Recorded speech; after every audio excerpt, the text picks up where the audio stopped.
नाज़रीन किराम अस्सलाम वालेकुम वरहमतुल्लाहि वबरकातुहू। आज हम आपके गोश्तगुज़ार कुर्बानी के जानवर के ताल्लुक़ से चंद बातें करना चाहते हैं कि कुर्बानी का जानवर कैसा होना चाहिए। सबसे पहली बात तो कुर्बानी का जानवर मोटा और फरवा होना चाहिए और उसका हर ऐब से पाक होना भी ज़रूरी है।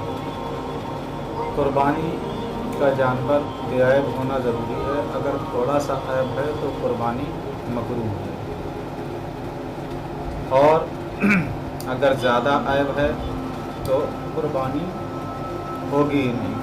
थोड़े से ऐब का मतलब मसलन कान में छीरा वगैरह लगा हो या सुराख हो तो ये ऐब कलील यानी थोड़े से ऐब में आता है, जिसकी वजह से कुर्बानी मकरूह होती है। कुर्बानी का जानवर ऐसा पागल ना हो कि जो चरता ना हो, इतना कमज़ोर ना हो कि उसकी हड्डियों का मग़ज़ ख़त्म हो गया हो। हड्डियों के मग़ज़ ख़त्म हो जाने की अलामत उलमा बयान फरमाते हैं कि उसकी अलामत यह है कि वो दुबलेपन की वजह से खड़ा ना हो सके। अंधा या ऐसा काना ना हो कि जिसका कानापन ज़ाहिर हो, यानी ऐसा अंधा ना हो, ऐसा काना ना हो कि जिसका अंधापन और काना होना बिल्कुल ज़ाहिर हो। ऐसा बीमार कि जिसकी बीमारी ज़ाहिर हो, यानी जानवर अगर ऐसा बीमार है कि जिसकी बीमारी ज़ाहिर है तो उस जानवर की भी कुर्बानी जायज़ है। यानी जो बीमारी की वजह से चारा ना खाता हो, ऐसा लंगड़ा जो खुद अपने पाँव से चल करके कुर्बान गाह तक ना जा सके, ऐसे लंगड़े की भी कुर्बानी जायज़ नहीं है।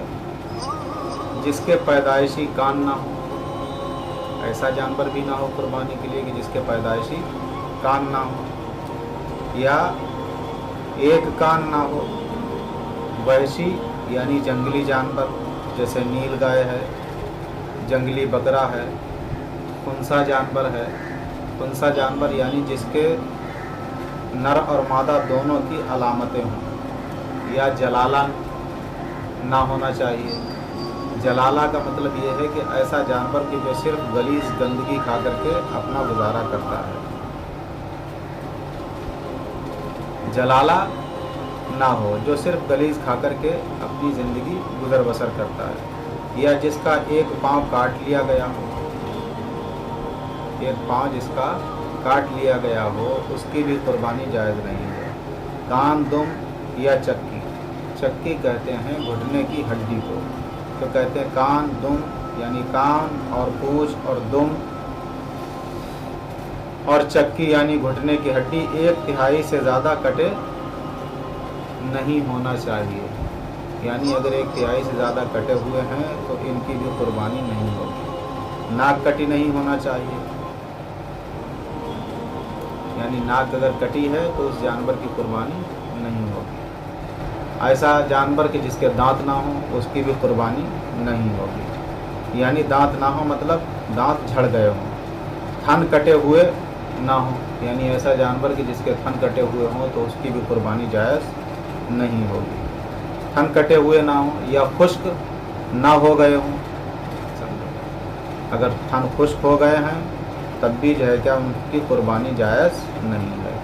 बकरी में एक थन का और गाय और भैंस में दो थनों का खुश्क होना नाजायज़ होने के लिए काफ़ी है।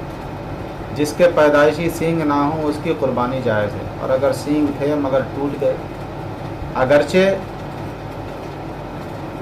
टूट गए, अगर जड़ समेत टूटे हैं तो कुर्बानी ना होगी, और अगर सिर्फ ऊपर से टूटे हैं, जड़ सलामत है तो हो जाएगी।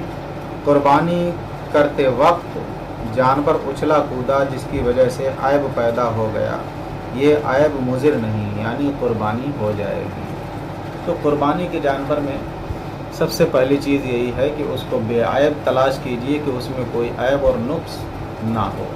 कुछ लोगों के जहन में होता है, खुसूसन शिया का कहना यह है कि जिस जानवर के खुशिया वगैरह निकाल लिए जाते हैं, यानी जिसे खस्सी कर दिया जाता है, उस जानवर की कुर्बानी जायज़ नहीं है।